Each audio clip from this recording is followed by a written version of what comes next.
So tonight we're reading The Housewife Who Drank at Home.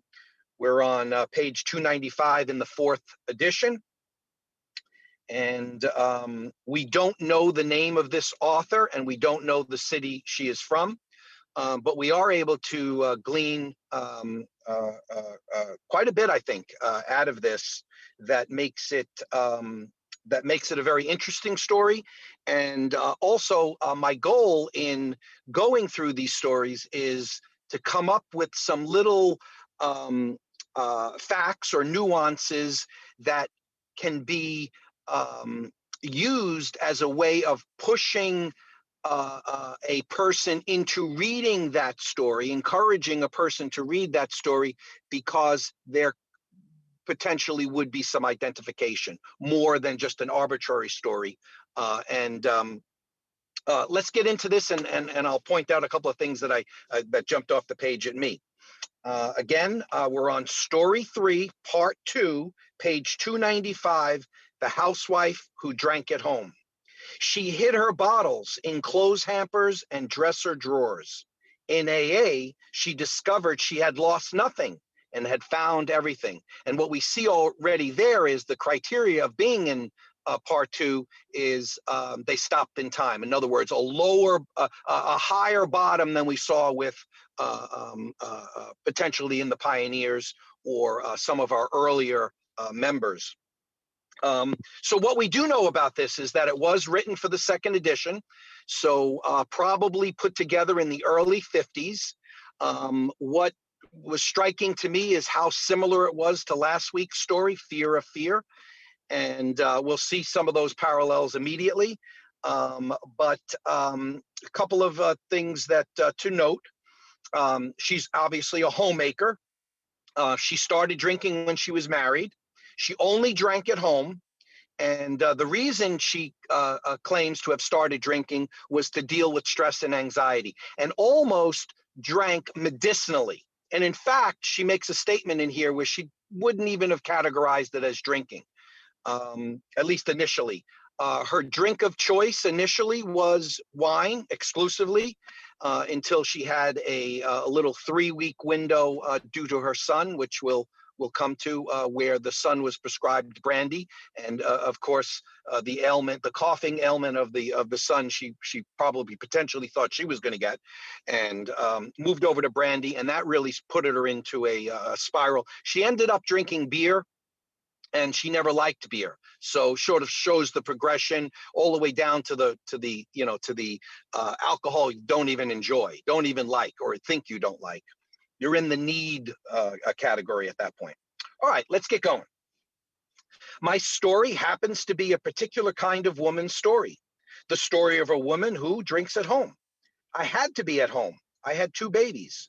When alcohol took me over, my bar was my kitchen, my living room, my bedroom, the back bathroom, and the 2 laundry hampers. At one time, the admission that I was and am an alcoholic meant shame, defeat, and failure to me. But in the light of the new understanding that I have found in AA, I have been able to interpret that defeat and that failure and that shame as seeds of victory.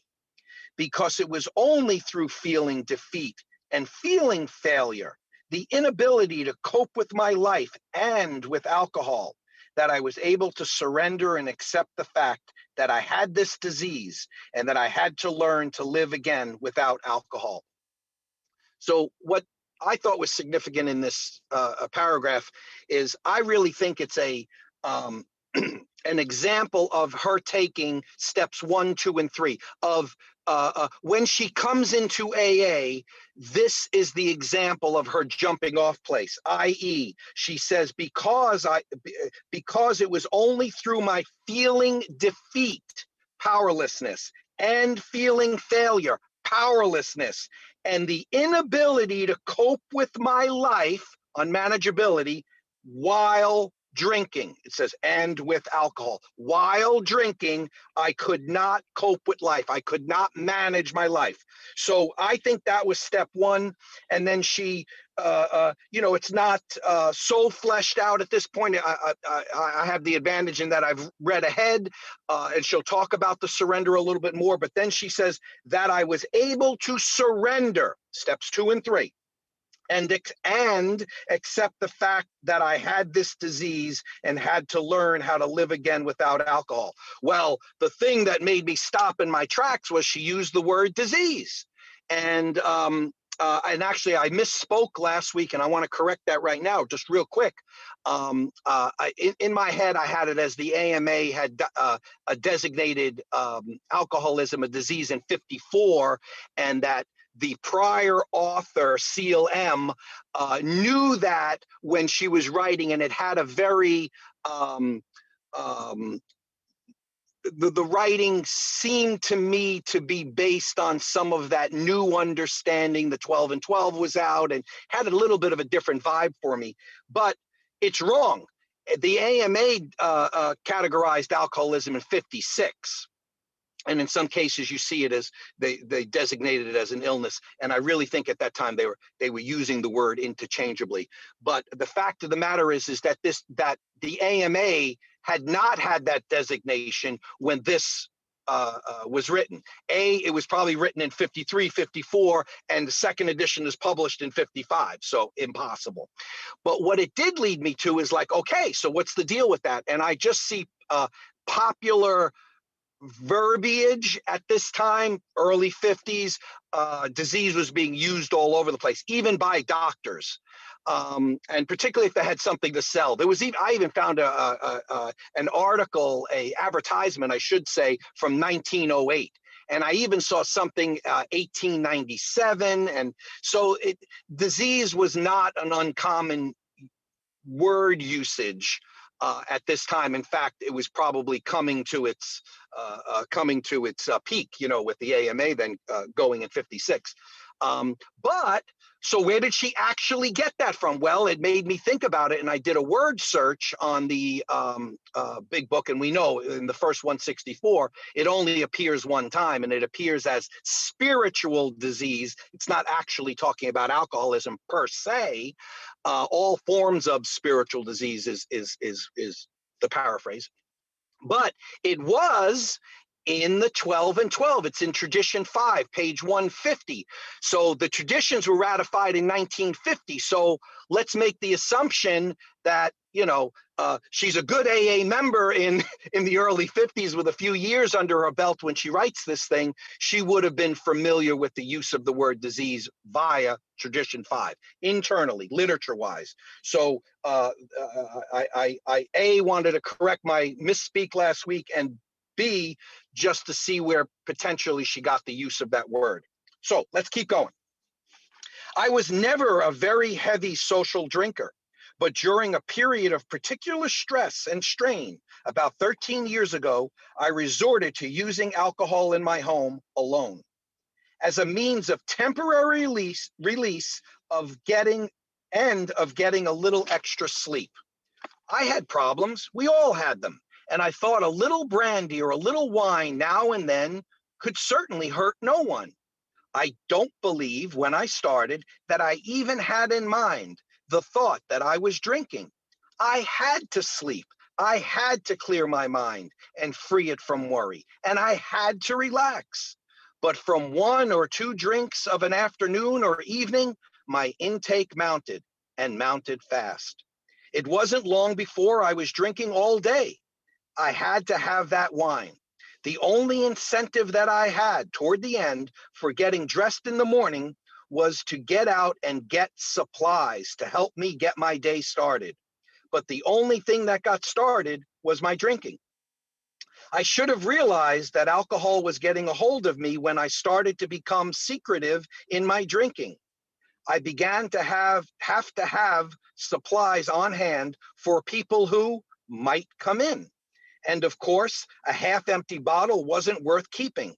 So I finished it up and naturally had to get more in right away for the people who might come in unexpectedly. But I was always the unexpected person who had to finish the bottle. I couldn't go to one wine store and look the man honestly in the face and buy a bottle, as I used to do when I had parties and entertained and did normal drinking.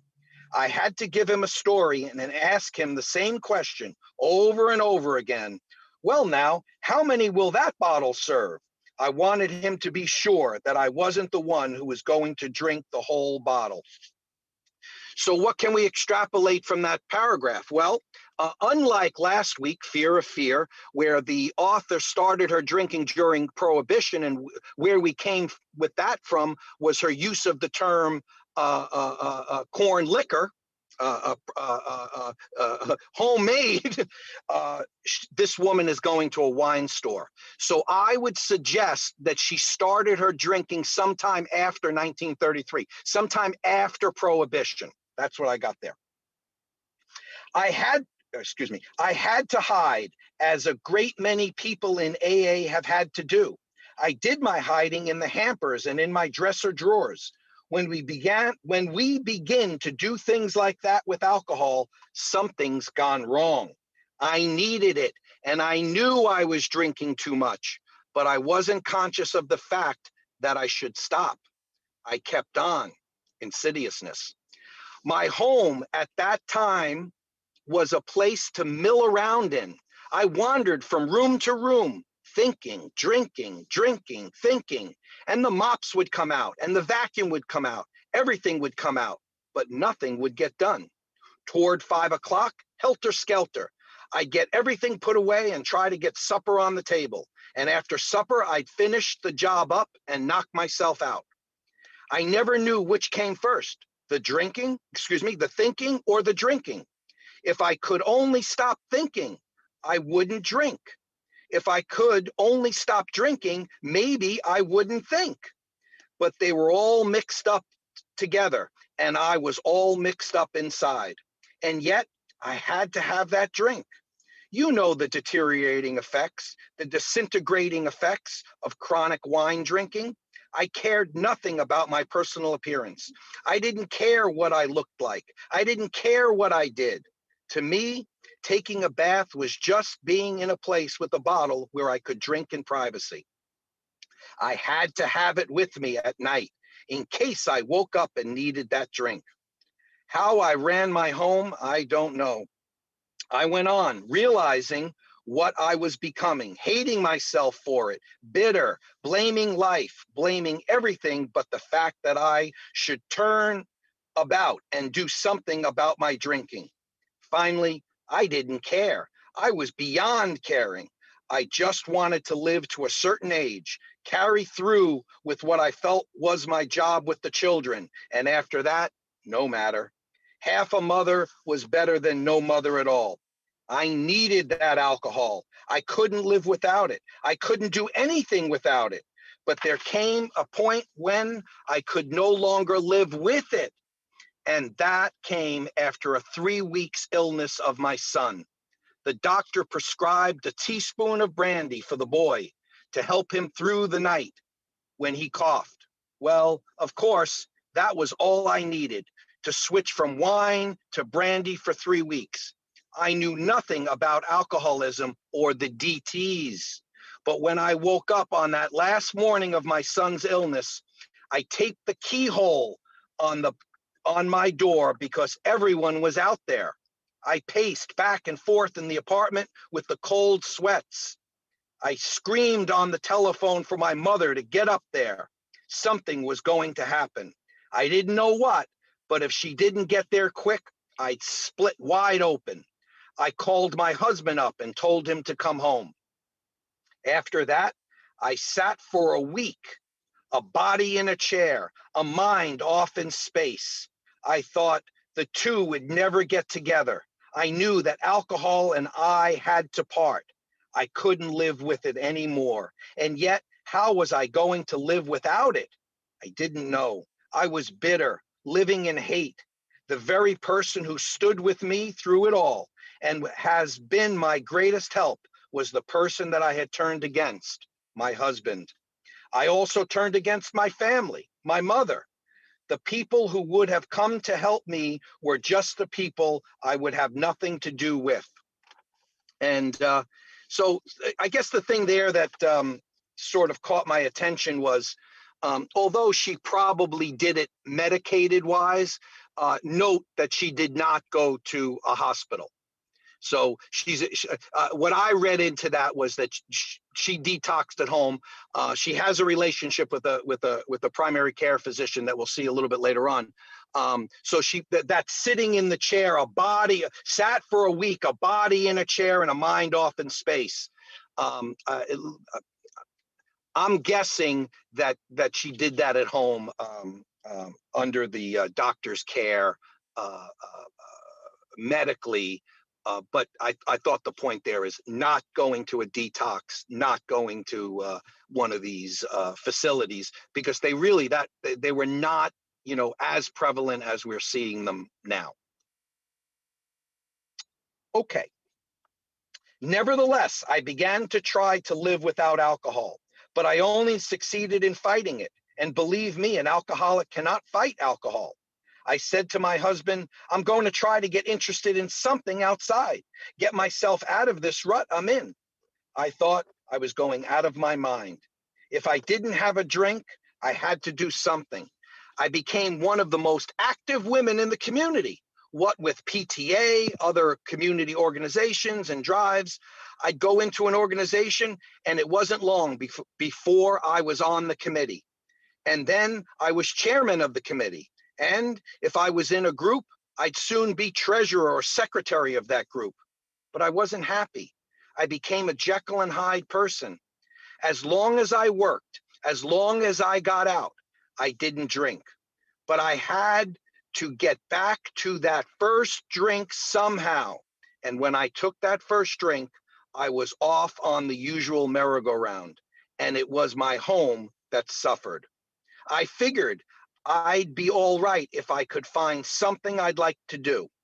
So when the children were in school from 9 to 3, I started up a nice little business and was fairly successful in it, but not happy, because I found that everything I turned to became a substitute for drink. And when all of life is a substitute for drink, there's no happiness, no peace. I still had to drink. I still needed that drink. Mere cessation from drinking is not enough for an alcoholic, while the need for that drink goes on. I switched to beer. I had always hated beer, but now I grew to love it. So that wasn't my answer either. Another little color commentary there is she actually started to drink warm beer. And how do we know that? I actually read this story as it was published in the second edition. My current sponsor has a second edition, and she references warm beer in that version. They must have tweaked it a dot at some point. I went to my doctor again. He knew what I was doing, how I was trying. I said, I can't find my middle road in life. I can't find it. It's either all work or I drink. He said, why don't you try Alcoholics Anonymous? I was willing to try anything. Gift of desperation. She's hopeless here.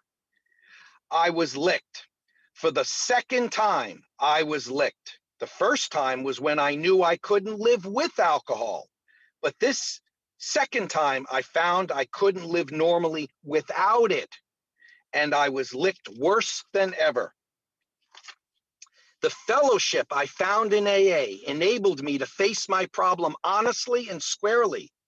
I couldn't do it among my relatives. I couldn't do it among my friends. No one likes to admit they're a drunk, that they can't control this thing. But when we come into AA, we can face our problem honestly and openly. I went to closed meetings and open meetings, and I took everything that AA had to give me. Easy does it. First things first, one day at a time. It was at that point that I reached surrender. I heard one very ill woman say that she didn't believe in the surrender part of the AA program. My heavens, surrender to me has meant the ability to run my home, to face my responsibilities as they should be faced, to take life as it comes to me day by day and work out my problems. That's what surrender has meant to me. I surrendered once to the bottle, and I couldn't do these things. Since I gave my will over to AA, whatever AA has wanted me, I've tried to do to the best of my ability. When I'm asked to go out on a call, I go. I'm not going. AA is leading me there. AA gives us alcoholics direction into a way of life without the need for alcohol. That life for me is lived one day at a time, letting the problems of the future rest with the future. When the time comes to solve them, God will give me strength for that day.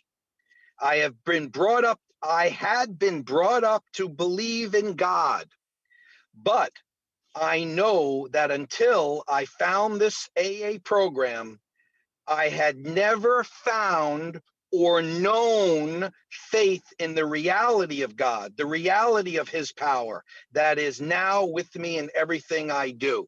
And I think that was a great example of her switching from the surrender to AA and then seeing how it morphs over time into the understanding that it's surrender, that she's accepting it as a surrender to a spiritual knowing. She's using that word there. Belief is different than knowing. Belief is different than dependence. Faith is different than trust. It's action. She's saying that the third step is traveling with her, and I believe that is the example of her spiritual awakening, spiritual experience. And with that, I'm going to stop. But maybe I just want to say one more thing. I just want a little more clarification on, the fact that she detoxed at home. Again, we don't know where this is. I was talking to somebody that's on the call right now.